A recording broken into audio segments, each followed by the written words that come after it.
Hello guys, welcome back to my channel. ನಾನು ಇವತ್ತು ನಿಮಗೆ ಈ ವಿಡಿಯೋದಲ್ಲಿ ಬೆಂಗಳೂರಲ್ಲಿರುವಂಥ ದೊಡ್ಡ ಗಣೇಶ ದೇವಸ್ಥಾನ ಮತ್ತು ದೊಡ್ಡ ಬಸವ ದೇವಸ್ಥಾನದ ಬಗ್ಗೆ ತಿಳಿಸ್ಕೊಡ್ತೀನಿ. ಅದಕ್ಕೂ ಮುಂಚೆ ಯಾರು ನನ್ನ ಚಾನಲ್ಗೆ ಸಬ್ಸ್ಕ್ರೈಬ್ ಆಗಿಲ್ಲ, ಪ್ಲೀಸ್ ಸಬ್ಸ್ಕ್ರೈಬ್ ಮಾಡ್ಕೊಳ್ಳಿ. ನಿಮಗೆ ಇಷ್ಟ ಆಯಿತು ಅಂದರೆ ಲೈಕ್ ಮಾಡಿ, ಶೇರ್ ಮಾಡಿ, ಕಮೆಂಟ್ ಮಾಡೋದನ್ನು ಮರಿಬೇಡಿ. ಮೊದಲಿಗೆ ನಾನು ಇಲ್ಲಿ ದೊಡ್ಡ ಗಣಪತಿ ದೇವಸ್ಥಾನದ ಬಗ್ಗೆ ತಿಳಿಸ್ಕೊಡ್ತೀನಿ. ಇದು ಬ್ಯಾಂಗ್ಳೂರಿನ ಬಸವನಗುಡಿಯಲ್ಲಿರೋದು. ಈ ದೇವಸ್ಥಾನ ಕೆಂಪೇಗೌಡರ ಕಾಲದಲ್ಲಿ ನಿರ್ಮಾಣ ಆಗಿದೆ ಅಂತ ಇದೆ.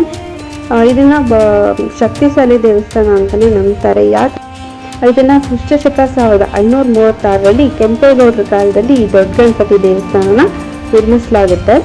ಇದಕ್ಕೆ ಸುಮಾರು 500ಕ್ಕೂ ಅಧಿಕ ವರ್ಷದ ಹಳೆತನ ಇದೆ. ಇಲ್ಲಿ ಬ್ರಹ್ಮಾಂಡ ರೂಪಿಯಾಗಿ ಗರ್ಭಗುಡಿಯಲ್ಲಿ ವಿಘ್ನೇಶ್ವರನನ್ನ ಪ್ರತಿಷ್ಠಾಪಿಸಲಾಗಿದೆ. ಯಾಕೆ ಇಲ್ಲಿ ವಿಘ್ನೇಶ್ವರನನ್ನೇ ಪ್ರತಿಷ್ಠಾಪನೆ ಮಾಡಿದ್ದಾರೆ ಅಂತಂದರೆ, ಧರೆಯ ಗರ್ಭದಿಂದ ಚಿಗುರೊಡೆದ ವಿಗ್ರಹ ನಂತರದ ದಿನಗಳಲ್ಲಿ ವಿನಾಯಕನ ರೂಪವನ್ನು ಹೋಲುತ್ತಂತೆ. ಇದೇ ಕಾರಣಕ್ಕೆ ಕೆಂಪೇಗೌಡರು ಆ ಕಾಲದಲ್ಲಿ ಕೃತಕವಾಗಿ ಬ್ರಹ್ಮಾಂಡ ಕಲ್ಲಿಗೆ ವಿಘ್ನೇಶ್ವರನ ರೂಪನ ಕೆತ್ತಿಸ್ತಾರೆ. ಸೊ ಹಾಗಾಗಿ ಅಲ್ಲಿ ವಿಘ್ನೇಶ್ವರನ ಪ್ರತಿಷ್ಠಾಪನೆ ಮಾಡಿದ್ದಾರೆ. ಇದು ಒಟ್ಟು 11 ಅಡಿ ಉದ್ದ ಹಾಗೂ 16 ಅಡಿ ಅಗಲ ಇದೆ ಈ ವಿಗ್ರಹ. ಇಲ್ಲಿ ಇನ್ನೊಂದೇನಪ್ಪ ಅಂತಂದರೆ, ವಿದ್ಯಾರ್ಥಿಗಳು ತುಂಬಾ ನಂಬ್ತಾರೆ, ನಂಬಿಕೆ ತುಂಬ ಇದೆ. ಬಿಕಾಸ್ ಯಾವುದೋ ಒಂದು ಎಕ್ಸಾಮ್ಸ್ ಹೋಗಬೇಕು ಅಂತಂದ್ರು ಎಕ್ಸಾಮ್ ಬರೆಯೋದಕ್ಕೂ ಮುಂಚೆ ಅಲ್ಲಿ ಆ ದೇವಸ್ಥಾನಕ್ಕೆ ಹೋಗಿ ಪ್ರಾರ್ಥನೆ ಸಲ್ಲಿಸಿದ್ರೆ ಒಳ್ಳೆ ಮಾರ್ಕ್ಸ್ ಬರುತ್ತೆ, ಪಾಸ್ ಆಗ್ತೀವಿ ಅನ್ನೋ ನಂಬಿಕೆ ಸಹ ಇಲ್ಲಿದೆ. ನೆಕ್ಸ್ಟ್ ನಾನು ಬಸವನಗುಡಿ ದೊಡ್ಡ ಬಸವಣ್ಣ ದೇವಸ್ಥಾನದ ಬಗ್ಗೆ ತಿಳಿಸ್ಕೊಡ್ತೀನಿ. ಇದೆರಡು ಪಕ್ಕ ಇರೋದು, ದೊಡ್ಡ ಗಣೇಶ ಮತ್ತು ದೊಡ್ಡ ಬಸವಣ್ಣ. ಬೆಂಗಳೂರು ಮಹಾನಗರದ ಪ್ರತಿಷ್ಠಿತ ಬಡಾವಣೆಗಳಲ್ಲಿ ಒಂದಾಗಿರುವಂಥ ಬಸವನಗುಡಿ ಇದು. ಈ ಪ್ರದೇಶಕ್ಕೆ ಬಸವನಗುಡಿ ಅಂತ ಹೆಸರು ಬರಲು ಕಾರಣವೇ ಇಲ್ಲಿರೋ ಪುರಾತನ ಬೃಹತ್ ಬಸವಣ್ಣ ದೇವಾಲಯ. ಇದು ಎತ್ತರದ ಗುಡ್ಡದ ಮೇಲೆ ಕಟ್ಟಲಾಗಿರುವ ಪುರಾತನ ದೇವಾಲಯದಲ್ಲಿ 15 ಅಡಿ ಎತ್ತರ, 20 ಅಡಿ ಉದ್ದದ ದೊಡ್ಡ ಬಸವಣ್ಣ ವಿಗ್ರಹ ಇಲ್ಲಿದೆ.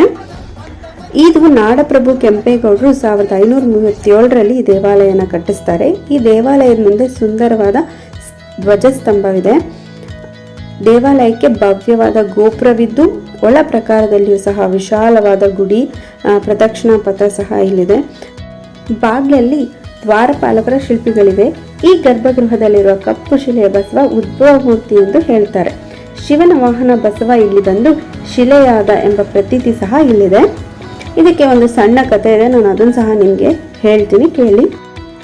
ಬಸವಣ್ಣ ದೇವಸ್ಥಾನ ಇರೋ ಸ್ಥಳ ಹಿಂದೆ ಸುಂಕೇನಹಳ್ಳಿ ಅಂತ ಹೆಸರಿತ್ತು. ಅದಕ್ಕೆ ಇಲ್ಲಿ ಹೊಲ ಗದ್ದೆಗಳು ಸಹ ಇದ್ವು. ರೈತಾಪಿ ವರ್ಗದವರು ಇಲ್ಲಿ ವಾಸ ಮಾಡ್ತಾ ಇದ್ರು. ಇವರು ಪ್ರಧಾನವಾಗಿ ತಮ್ಮ ಹೊಲಗಳಲ್ಲಿ ಕಡಲೆಕಾಯಿ ಬೆಳೀತಾ ಇದ್ರಂತೆ.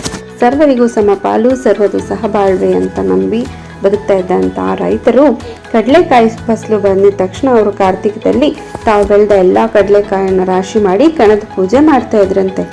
ಈ ಥರ ಮಾಡಿದಾಗ ಒಮ್ಮೆ ಏನಾಯಿತು ಅಂತಂದರೆ, ಆ ಕಣ ಮಾಡಿದ ಸಂದರ್ಭದಲ್ಲಿ ಗೂಳಿ ಒಂದು ಬಂದು ರಾಶಿ ಕಡಲೆಕಾಯಿನ ತಿಂತಾ ಇತ್ತಂತೆ.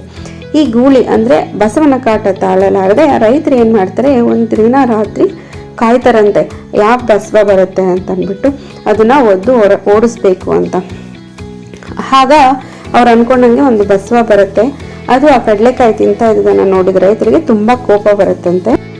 ತಾವೇನು ತಗೊಬಂದಿದ್ದು ಕಟ್ಟಿಗೆಗಳೆಲ್ಲ ಇಟ್ಕೊಂಡು ಆ ಬಸವನ ಅಟ್ಟಿಸ್ಕೊಂಡು ಹೋಗ್ತಾರಂತೆ.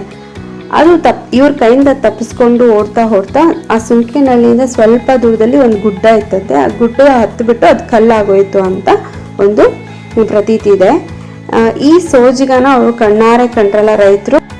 ಇದು ಸಾಕ್ಷಾತ್ ಶಿವನ ವಾಹನ ನಂದಿ ಅಂತ ಅಂದ್ಕೊಂಡು ಅವತ್ತು ಅವ್ರು ಮಾಡಿದ ತಪ್ಪಿಗೆ ಅವರು ಪ್ರತಿ ವರ್ಷ ಅಲ್ಲಿ ಕಡಲೆಕಾಯಿ ಏನು ಬೆಳೀತಾರೆ ಅದನ್ನು ತಗೊಂಬತ್ತು ಫಸ್ಟು ಬಸವನಿಗಿರ್ತಾರೆ, ನೈವೇದ್ಯ ಕೊಟ್ಟು ಆಮೇಲೆ ತಮ್ಮ ವ್ಯಾಪಾರನ ಮುಂದುವರಿಸ್ತಾರೆ.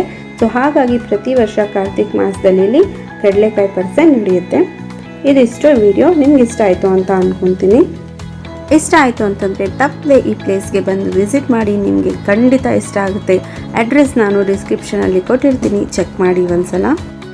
ಈ ವಿಡಿಯೋ ನಿಮ್ಗೆ ಇಷ್ಟ ಆಯಿತು ಅಂತಂದರೆ ಹೀಗೆ ಸಪೋರ್ಟ್ ಮಾಡ್ತಾ ಇರಿ. ಒಳ್ಳೆ ವಿಡಿಯೋಸ್ನ ಅಪ್ಲೋಡ್ ಮಾಡ್ತಾ ಇರ್ತೀನಿ, ಇನ್ಫಾರ್ಮೇಷನ್ನ ಕೊಡ್ತಾ ಇರ್ತೀನಿ. Thank you.